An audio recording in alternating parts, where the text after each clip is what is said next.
straight up reviews, where there's no bullshit beyond the sign. Well, I just crossed off one more of my another obsession list, as I finally watched the 2012 live-action movie adaptation. Before I get into detail with the franchise yet again, let's do a bit of a history lesson.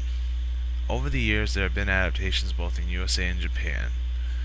Some are big misses, like Dragon Ball Evolution and Fist of the North Star, while others, like Death Note and Guyver Dark Hero, fare better. So, whenever one of our favorite animes becomes a live-action version, we're divided between whether or not it's going to suck. As with the case of this movie, if you're just tuning in my blog, here's the skivvy.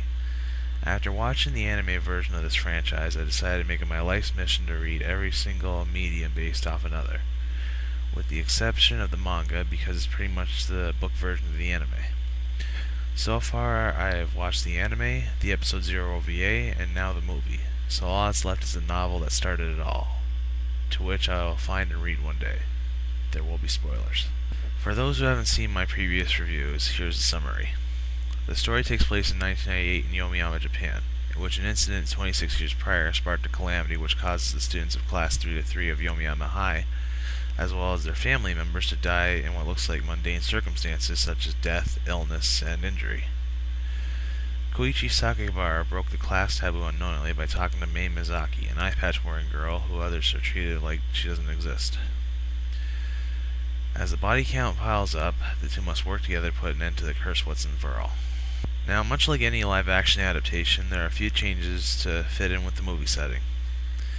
For starters, the pacing is a lot faster than it was in the anime. Much of the death scenes were changed, some were subtle as there were many different variations of the iconic deaths of the anime, such as Sakuragi's umbrella death.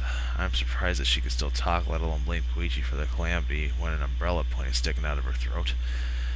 I almost half expected Mizuno to do the same since Koichi was present during her elevator death. However, the other deaths were not so subtle, such as Kubadera dying in a bizarre spoon accident.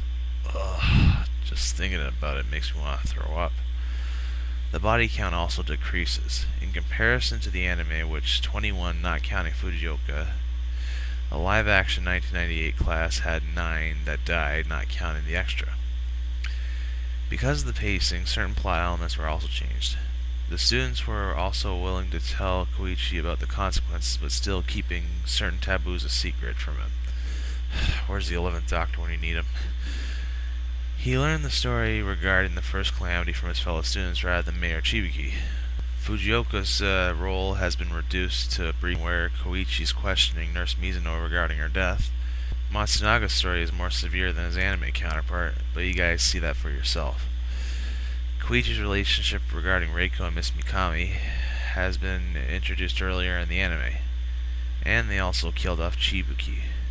To top it off, the color of death is portrayed differently, but I'll get to that in my conclusion.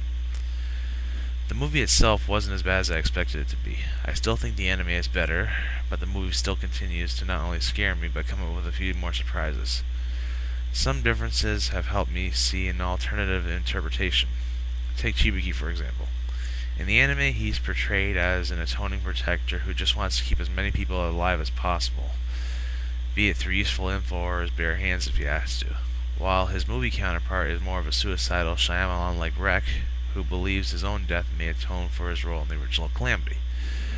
Kiriko went from an emotionless and different person to a minor yandere who seems to be Japan's answer to Norma Bates.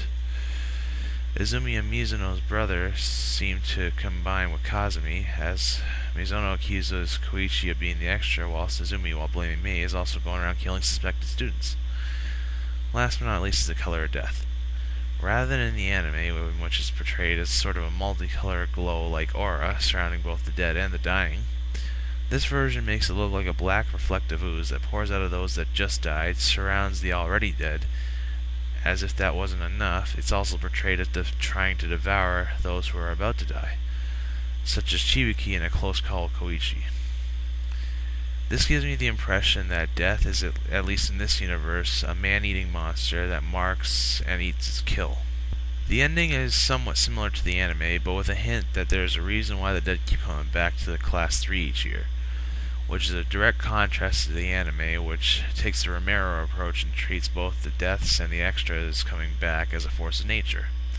It also takes a step further by having it end in 2012, which not only causes the story to catch up in modern times, but also gives a slight paranoia feel to any audience member that believed in the end of the world BS. Overall, it's a great movie, but I like the anime better. I plan to read the novel soon, though. As usual, debate, argue, and let me know what I missed. Stay tuned for more. Until then, there's another haiku. Movie doesn't suck. Death is a news monster. Take that, Rich Dawkins.